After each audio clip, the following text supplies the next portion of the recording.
दिल्ली की विधानसभा अब बदल जाएगी, क्योंकि पिछली 2 बार से जिस तरह का बहुमत आम आदमी पार्टी को मिल रहा था, किस तरह की तस्वीर थी, तो देखिए अब ये देखिए तस्वीर, विजेंद्र गुप्ता रोहिणी से पीछे हो गए हैं। हालांकि इससे पहले चुनाव जीतते रहे हैं। और विधानसभा देखिए, ये है तस्वीर विधानसभा की, ऐसी दिखाई देगी, बदल जाएगी।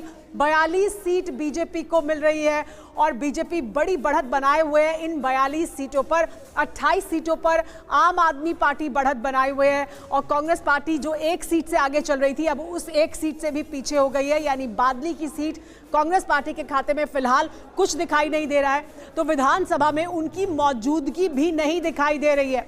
दिल्ली विधानसभा अभी तक के जो रुझान है उनके मुताबिक बदली हुई दिखाई दे रही है। अब 42 सीट पर रुझान के साथ बीजेपी आगे है और देखिए किस तरह से बीजेपी का रंग छाया हुआ दिखाई दे रहा है दिल्ली विधानसभा पर। और फिलहाल 28 सीट पर ही आम आदमी पार्टी है। इससे पहले जो तस्वीर थी दिल्ली विधानसभा की, वो बिल्कुल उलट थी। आम आदमी पार्टी पूरी विधानसभा पर छाई हुई थी, लेकिन अब तस्वीर बदल गई है। 2025 के चुनाव के नतीजे जिस तरह से आ रहे हैं, फिलहाल जो रुझान है उनके मुताबिक 42 पर है बीजेपी और 28 पर है आम आदमी पार्टी। तो यह है तस्वीर दिल्ली विधानसभा की, जहां पर कांग्रेस पार्टी की मौजूदगी एक बार फिर नहीं है। यानी अभी तक 1 सीट पर आगे चल रही थी, उस 1 सीट का भी उनको अब नुकसान होता हुआ दिखाई दे रहा है, उससे भी वो पीछे हो गए हैं।